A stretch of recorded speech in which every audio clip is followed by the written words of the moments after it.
My name is Jenny Hannafin, Archive Assistant at the Fort Collins Museum of Discovery, and today I'm going to tell you the story of an ordinary woman. She grew up, worked, married, and had children very nearby to here. In other words, she had a life not that different maybe from yours. When we delve into this ordinary life and hear stories about where she worked and laughed and dreamed, we get an extraordinary opportunity to see our town and its surroundings in a new way and to experience the richness of family life. Her name is Florence Lucile Baxter West. Lucile was born in Laporte on February 16, 1908. She was one of 4 daughters, farthest to the right in that group picture shown here, plus 1 son, born to Frank Eugene Baxter and Florence Woods Baxter. Frank ran the general store in Laporte. Here it is, inside and out. That's Frank inside his store. The general store was the lifeblood of Laporte, and I'll be sharing stories about Lucile and her sister's experiences there in just a few minutes. Incidentally, if you're wondering why I chose to tell Lucile's story, I can tell you that I'm one of 4 daughters, and my grandfather had a general store in a small town in Ohio.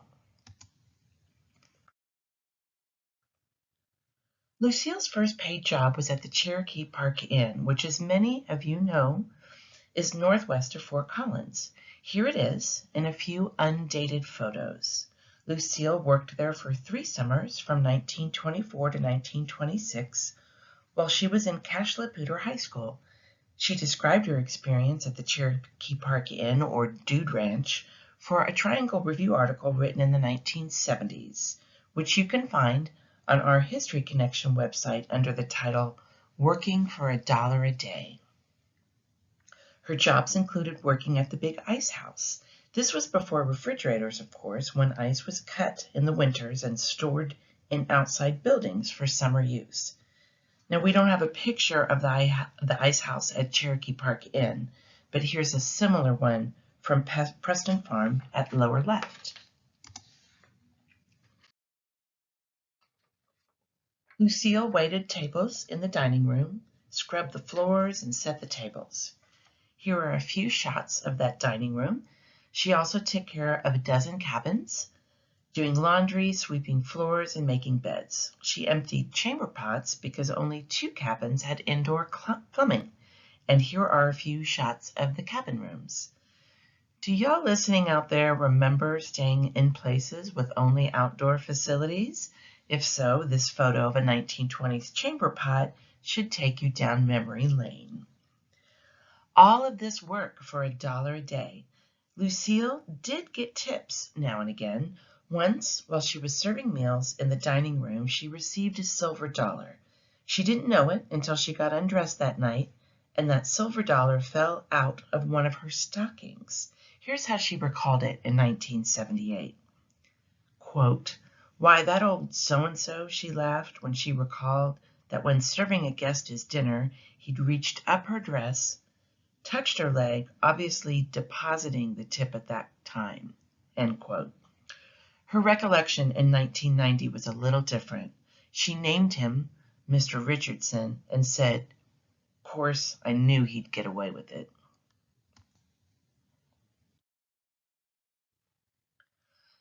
Lucile's grandfather ran the post office in St. Cloud. His name was Clarence T. Woods, shown here. Incidentally, Lucile's grandpa was born in Ohio. My grandpa ran a general store in Ohio. You see the connections between us building up here? Lucile tells us that Clarence's friends used to come to hear him play fiddle and mandolin and pass around a bottle of booze. According to Lucile, one of Grandpa's friends was Buffalo Bill. I've included a few pictures of him here. So they'd pass around a bottle of booze, and when the bottle was empty, it was Lucile's job to go out and refill it from the barrel kept in a shed in the back. When she'd return with a full bottle, one of the men would give her a silver dollar. Let's hope this time they put it in her hand.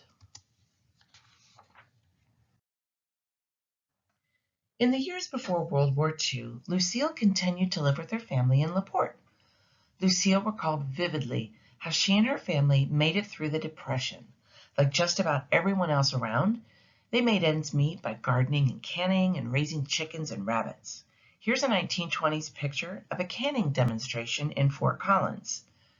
Wow, if you look at that, there's a lot that can be conveyed in one image, right?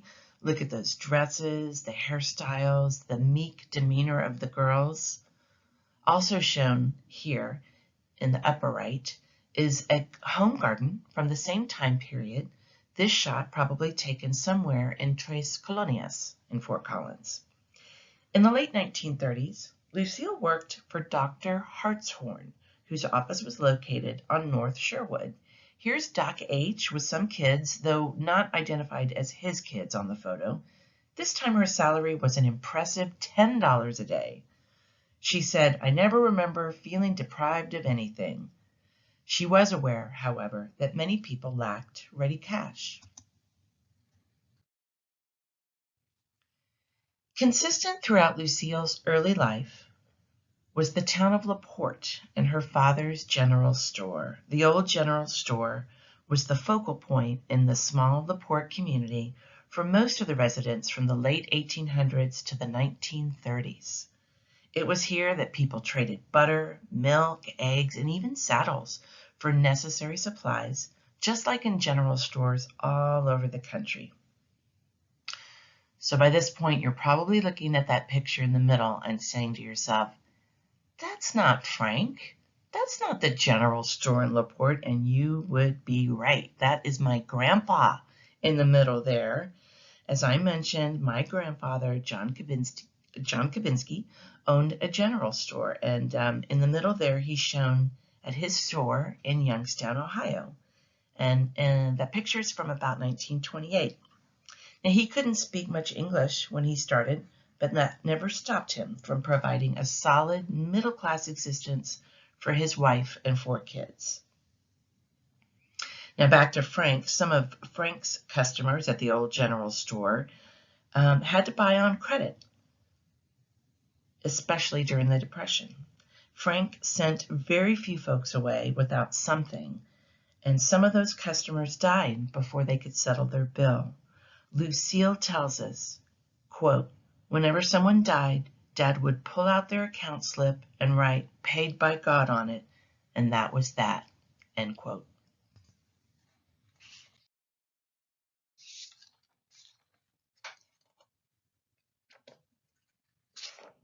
According to Lucile and her sisters, the Baxter home was a gathering place for all the young people of the area. Lucile remembers attending dances in Stove Prairie Schoolhouse nearby, which is shown here on the left. Many of these stories that I've recounted tonight were published in a Triangle Review article in 1978, which was the year that the old Laporte store was torn down. According to that article, the old general store was torn down to make way for a West Fort Collins Water District building. Now, let's go on to learn a little bit more about Lucile's family. Lucile's father, Frank Eugene Baxter, was born around 1851 in New York State and came to Fort Collins in 1883. For a while, he ran a livery stable on East Mountain Avenue. This might be it. This in the bottom right is the Ernst and Brenner livery stable on the 100 block of East Mountain. Later, Frank worked on a ranch in Wrist Canyon. It was in 1906 that he began running the old general store in Laporte. He was a county commissioner in the 1890s and again in the 1920s. Frank had a son, Eugene, by his first wife, who passed away early on, and Frank Baxter himself died in 1937. Lucile's mother was Florence Emma Woods Baxter. I'm super bummed I don't have a picture of her, but I can tell you she was born in 1882, and an interesting aspect to Lucile's upbringing is the fact that her mom, Florence, was 30 years younger than her dad. In fact, just 2 years older than Frank's first son, Gene, by that first marriage.